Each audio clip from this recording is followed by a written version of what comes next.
here, and I welcome this opportunity to talk to residents of Newham and anyone else who's listening, other people, just to sort of explain how this all began and where we are.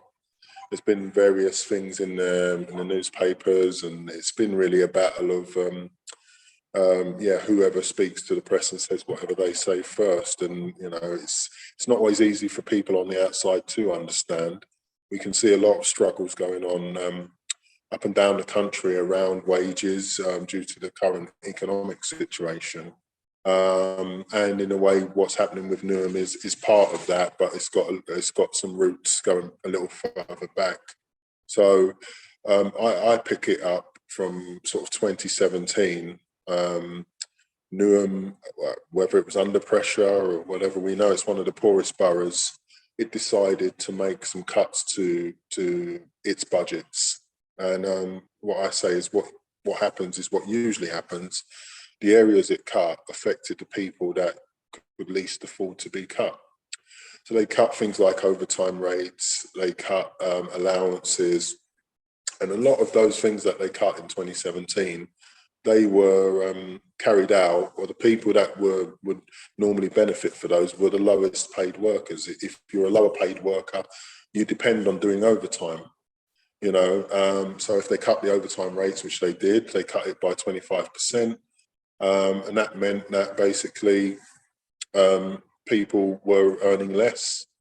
In the public sector over the last however many years, the pay settlements have always been behind inflation. And over a number of years, that's really meant everybody's fell back. And if you're lower paid, you fell back further because things have gone up more. Things, working class people, poorer people need, they cost more.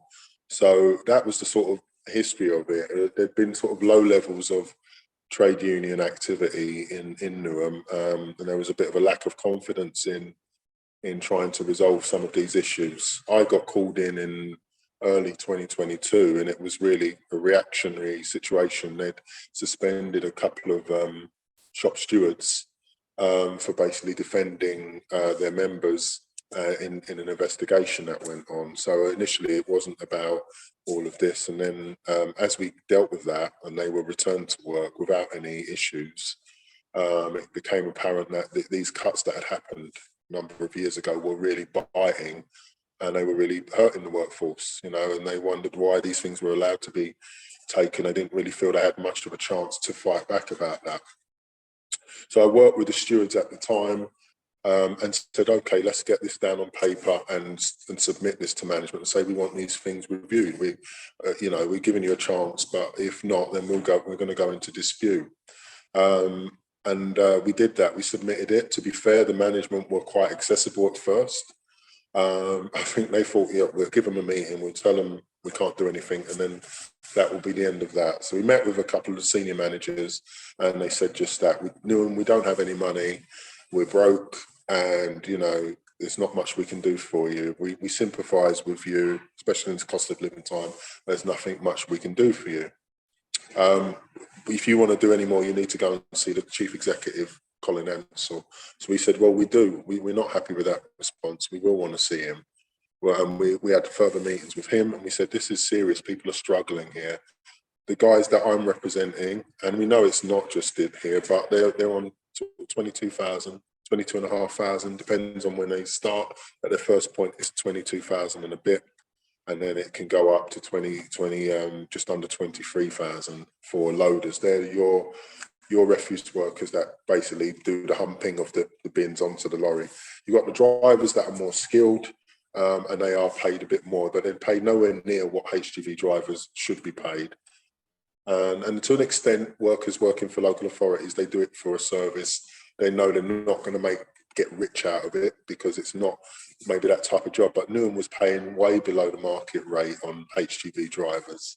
So there was the genesis of that dispute was that we needed to do something on pay. We submitted it to management.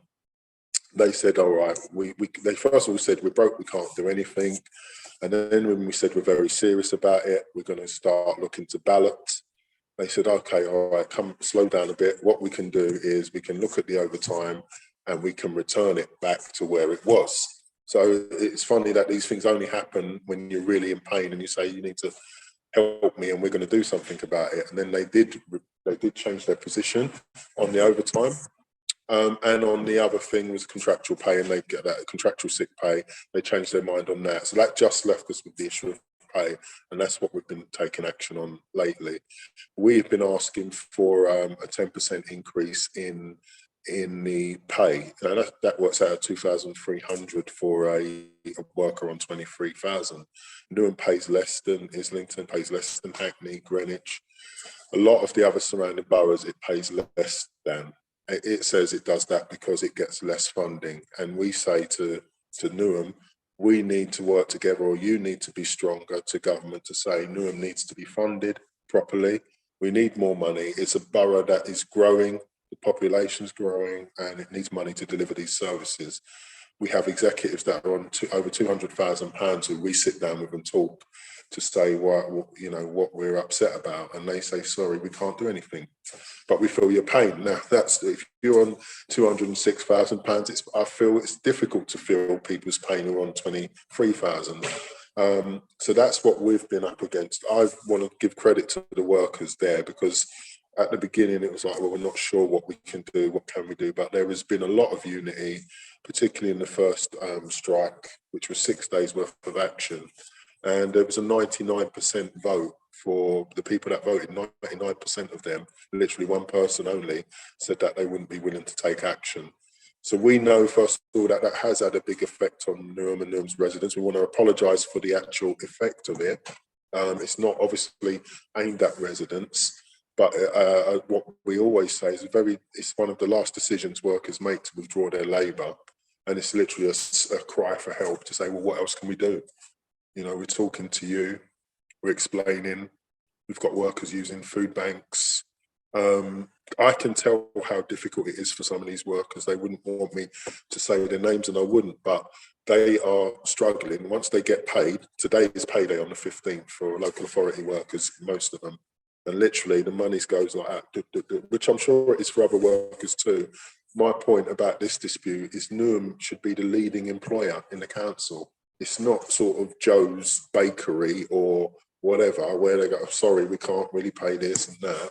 It's got people that it pays tons of money to. It's got very big budgets that it seems to spend on various things. When it comes to the frontline workers that have been working through the pandemic, had no choice. The minute all COVID was about, it was like, sorry, here's a letter, you need to get out there, carry on. There's no break for you, regardless of if you live with vulnerable people or whatever. You've got to get out there and collect this rubbish. And they did it, they did it. And so we feel that it's not much to ask that Newham does look at the pay and try to address it. So far, they've come forward to us a bit, but not enough. So there is unfortunately further action scheduled from Tuesday. But yeah, I mean, I know we've got one of our workers here today. I'm really happy he's turned up. We've been speaking to councillors. We're happy to speak to people. And if there's any questions anyone's got about it, I'm more than happy to answer. And then you mentioned this, just to have a clear idea of how much you work per hour. Yeah. Just to repeat the question for everybody online, asking how much is the pay per hour work out? Yeah, it's about £12.30 is my belief for the loaders. The London living wage, I think, is around about £11.05. It may be it's in the low 12s, which that is obviously all before tax, and we get that we've got to pay tax.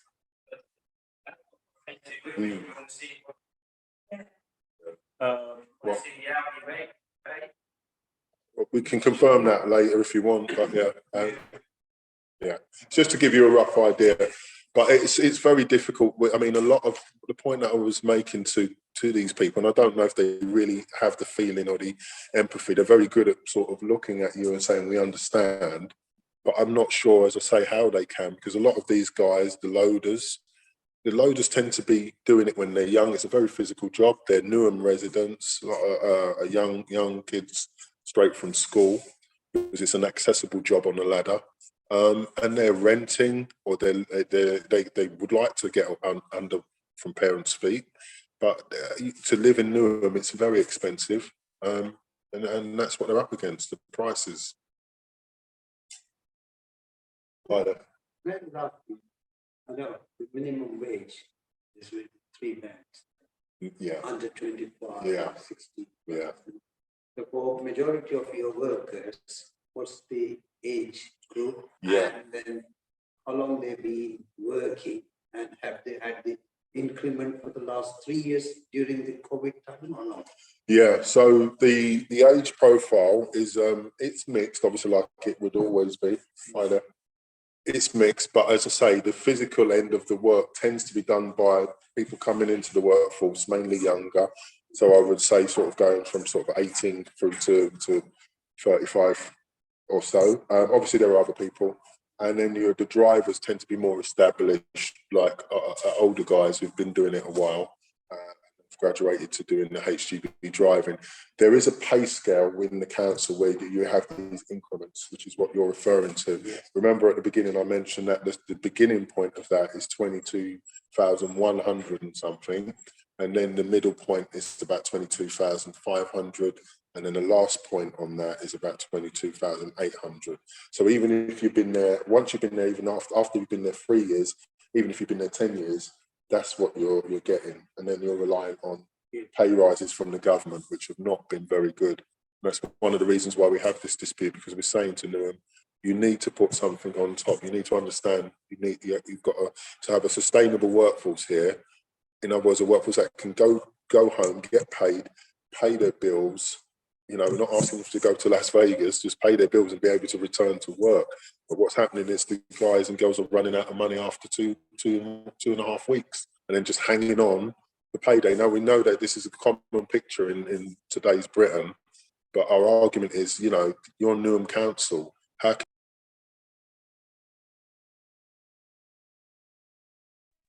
That. yeah, The other thing I wanted to know is, as the Newham is expanding with the new build and Yeah. the development and everything happening, the volume of your work must have gone up as well, dramatically. do you want to say something about that? Because my It colleague has, it has gone up. Yeah. Therefore, how do they look at that and how do they judge it? Because that is another thing which needs to be looked at. Yes. So let me tell you about that. Newham is spending £60,000 on a company to look at what they call the beats of the rounds. So if you do all of Green Street and then all of Barking Road, whatever it is, some old system used to calculate how much tonnage that was per how many roads and how many, you know, lorries would need to do that. And obviously, as you've said, over the years, and it's in London as well, in the inner London boroughs, buildings have gone down and they put apartments in them. That's a bin for every apartment. So the tonnage has gone up. And has the workforce gone up? No, it hasn't, because their view is we're going to get everybody to recycle. So don't you worry, we don't need to get any more, because everyone's going to be putting their lovely plastic bottles in there, and that's going to mean less rubbish. We all know, Newham's recycling rates are very low, and that's for a number of reasons. It's not all residents' faults. It's how accessible is recycling. You know, are we making it easy for people? So the tonnage has gone up, but the resources to do that work have not gone up, really. Yeah.